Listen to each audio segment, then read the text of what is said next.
Up to 12 counterterrorism missions per day, no longer happening. I'm Scott Ott, and this is Bill Whittle Now. And Bill, the story, as you might have guessed, is about the U.S. pullout of troops from northeastern Syria. And if you're to believe the reporting in the New York Times, and I know that can be a stretch sometimes, but basically what we're hearing is that the situation on the ground has deteriorated, not just because of the Turkish invasion that President Trump appeared to give the green light to in his conversation with Turkish President Erdogan, but also because cooperative efforts between U.S. military forces and the Kurdish fighters in the SDF, the Syrian Defense Forces, have dwindled down to nothing. Islamic State fighters have been, for the last year, apparently making their way across the porous Iraq border and killing Iraqi village leaders as in a campaign of intimidation. And at least according to one source in this New York Times article, this is the biggest win for ISIS in the last 4 years. Now, Bill, I don't want to engage in just, criticizing the outcome of this or arguing about whether the New York Times is correct or not. I'd rather focus on the future in this episode. As you see things developing now, and from what we know in our limited context of, having to rely on third-party reporting from places like the New York Times, what do you think would be the appropriate approach for President Trump at this point in Syria? I think the appropriate response would be to maintain our ability to conduct airstrikes using Predator drones. I think that's really what decimated ISIS in the first place. We never, not that I'm aware of, put significant number of boots against ISIS on the ground, but I do know from a few people I know at CENTCOM, who were certainly not passing me classified information by any means, but they were running a number of anti-terrorist airstrikes, and I think that's exactly the way to handle this, is by remote control. I think these wars in this area have been going on, some cases now in Afghanistan case, the war's been going on longer than the soldiers that fought it. I've always maintained, I still maintain, that you can't walk away from something like this, that you just have to mow the grass. And if you don't, it's going to keep growing. But I think that kind of anti-terrorist rather than sort of an anti-insurgent thing is a different strategy. An anti-insurgent strategy is where your goal is to achieve some sort of stability on the ground. I think we've figured out now after almost 20 years of this that stability on the ground is not what the Middle East is particularly well known for. But I do think if we do not retain the ability to go in there and launch airstrikes on these high value assets, that we will regret that in the not too distant future. Bill, the implication that I'm pulling from this New York Times article, and they're quoting American officials, of course, nobody wants to talk publicly because I never understand how it's okay to say something you're not supposed to say as long as you don't attach your name to it. But in any case, American officials said last week that they were already losing their ability to collect critical intelligence about ISIS operations on the ground. So your suggestion of using drone strikes, as you well know, involves not just the ability to survey the battle space from 30,000 feet, but the ability to have assets on the ground who know where the people are that you're trying to hit. There's a lot of truth to that. A lot of the human intelligence is important and needed. I don't think those need to be Americans on the ground for that. In fact, I think having Americans on the ground guarantees that the information will be false. But without question, we had cultivated a number of people, number of human intelligence sources who now, according to this report, we're no longer able to communicate with. There is an ability to survey these guys from the air, but it certainly would be buttressed by having the intelligence on the ground. And to the degree that we don't have the intelligence on the ground, I think it's a mistake. So ISIS is rejoicing at this point and celebrating the fact that, as they do, every little thing, but ISIS is celebrating the fact that they have, in effect, managed to chase American troops out of that area. I saw some video today, really disturbing video. I believe I was watching CNN, and they had video of Syrian people pelting retreating American troop armored vehicles, as well as just trucks that were transporting, supplies, and they were pelting them with potatoes, in effect saying, how dare you leave us now in this situation when we need you the most. It makes it more difficult, does it not, for us to kind of regroup and develop an approach to Syria that could actually work? Or do we just say, with frankly some of our anti-warmonger viewers, as they might see themselves, hey, not our fight, not our problem?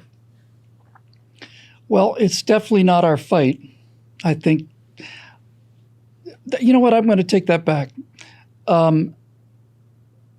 I maintain that to leave these areas alone, I'm not talking about boots on the ground, I'm not talking about something like in Iraq or anything like that, but to simply walk away from them is to simply allow them to grow more powerful. We saw what happened with ISIS under the Obama administration when he basically not only left them alone, but gave them warning of airstrikes. I was particularly impressed with Donald Trump using the largest non-nuclear device in the arsenal on day 2 of his presidency.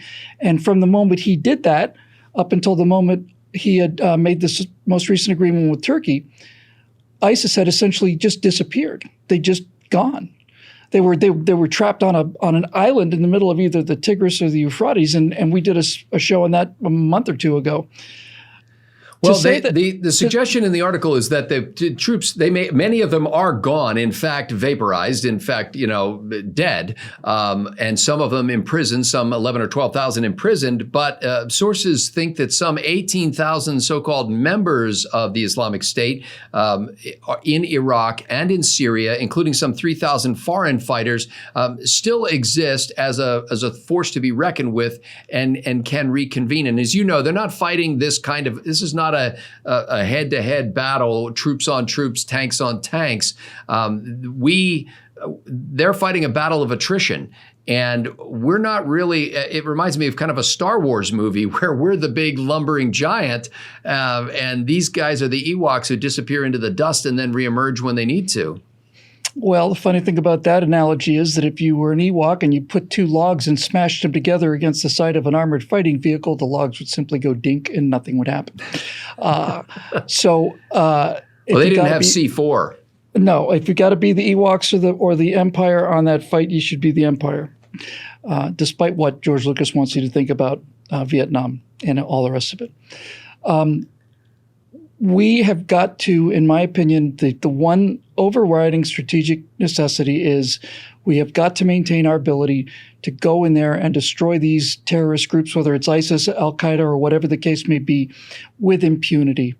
As soon as we see that, that's just all there is to it. That to me is the bare bones minimum necessary to basically protect the security of the United States homeland, is to go in there at will and to destroy any concentration of leaders or whatever else we consider to be a threat to the country.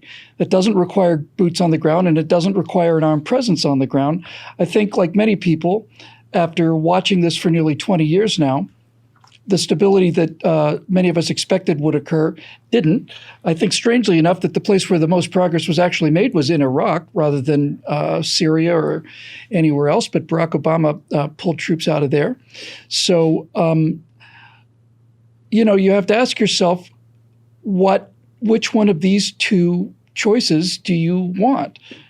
One of them is you keep U.S. troops and a U.S. presence in the Middle East, and you use those assets to constantly degrade these terrorist organizations, these Islamic terrorist organizations. You degrade them and constantly degrade them. You just have to, every 2 weeks, you go out and mow the grass. That's one option. And the other option, obviously, is you bring the people home, bring the ground troops home, theoretically bring everybody home. But I think if you bring everybody home, you're increasing significantly the risk to the United States homeland. So the question really is, can this job be done by remote control? And I would think that there's probably very few Americans who would have a problem with that. At least those Americans who are interested in the whole idea of fighting terrorists rather than, aiding them. I do think that the weariness on the part of the American people with this endless series of ongoing wars, which never end, never have ended, and unlikely never will end, is a political reality now and gets more powerful every year. So I'd like to, I think to the degree that we can get our people out of danger, I'm for it. To the degree that we get our soldiers out of danger and increase the danger to our citizens, I'm against it. So let's finish up with a tangential question. And I didn't get a chance to delve into this today, but I saw a headline as I was preparing for this show that indicated that Benjamin Bibi Netanyahu in Israel was unable to form a coalition government as he had been asked to do. And so that task has been assigned to somebody else. Talk about the impact of losing a leader like Bibi Netanyahu in the Middle East at such a fraught time, especially for Syria. Look, I don't know what's going on over there. All I can tell you is it strikes me as a variation on the theme that I saw in New York City, which is with Mayor Dinkins and Ed Koch and all the rest of them. You had New York City was a cesspool. It was a pit. You went into the sewers at the risk of your own life. Everything was hellish, and the New York City routinely had the #1 murder rate in the nation. And so you've got this hellish situation, and they elect a tough guy to go in there and do something about it, and he does. So Rudy Giuliani goes in there with Bill Braxton, and the two of them together, him and the mayor and the police chief, go in there, and they start aggressively enforcing a policy of law and order. And in the period of time that this is going on, New York City falls out of the top 10 and then out of the top 20 of the murder capitals of the country. You can walk through Times Square at nighttime anytime you want to, 3 o'clock in the morning, you're perfectly fine. You've taken what used to be a jungle and turned it into a pretty fun city, and one where your personal safety is infinitely better than it was when I was there in 1979. And then, after everything is safe and secure, and all the muggers are gone, and all the prostitutes and all the live sex shows are out of Times Square, and all of this, once all of this stuff goes away, then the tendency is to say, well, now that it's all gone away, well, what do we need all the tough guys for anymore? And so we elect a Bloomberg who's not a Giuliani, and then we elect a de Blasio who's not a Bloomberg. And sure enough, New York City is rapidly beginning to decay back to the natural state of chaos that is the state of mankind anywhere in the world at any time, unless you're determined to enforce order. And in America, enforce order in a morally decent way, in a kind way, in a merciful way, in a judicial way. But at the same time, you are either going to let people get away with murder or you're not. Rudy Giuliani decided he wasn't. De Blasio is and Bloomberg have weakened so much of that, so that this is the pattern. We got garbage. Then a Republican comes in and cleans it up, and then it's garbage again, at which point we have to go in and clean it up again. I'm one of those people who says we shouldn't have to let it go back to garbage. Now, to the degree that you can do that, to the degree that you can keep these terrorist organizations dysfunctionally thinned out by remote control, I'm in favor of it. And I've been in favor of it from the longest time. When I would say things like, and I still believe, if Iraq were to open an attack on an American ship of any kind, warship or not, and we ought to simply go in there and eliminate a couple of their air bases and a couple of their missile installations and strictly military targets. But when I say do that, I don't mean send in troops. I mean have a submarine open a couple of valves in the back, or a couple of Tomahawk missiles out through the front, and then the next thing you know, you've got somebody's attention. So are you suggesting that the loss of Benjamin Netanyahu as the Israeli leader is similar to losing a Republican mayor of a major metropolitan city? That's precisely the point I'm trying to make, yes. That's precisely the point I'm trying to make. Once somebody like Netanyahu comes in and cleans things up, built a wall, and that wall cut the number of attacks from, I forget what it was, to the number I remember is 0. Once that guy has done his job and everything looks better and everything looks secure, then the temptation is to pick somebody else because they don't like him, because he's a tough guy, or for whatever other reasons there may be. A lot of times people are just so forgetful. And this is the job of people who read and follow history, professional and amateur historians, is to constantly walk around and look like a complete raving idiot because you're trying to tell people that you are committing the steps necessary to return us to the Stone Age, and they look around and see nothing but prosperity and think you must be out of your mind.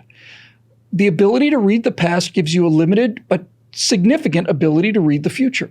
And this appears to be the case as well. So if it turns out that they can't, if Bibi Netanyahu, I think, was certainly the most effective and the toughest, and those two things being the same in the case of Israel, prime minister of my lifetime, if he no longer has the political support to put together a government, then a government will be put together by somebody who's not as tough as Bibi Netanyahu. And then those policies will start to erode and degrade.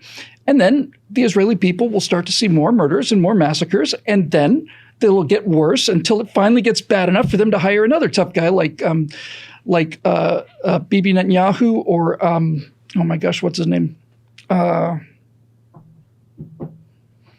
The guy with the eye patch.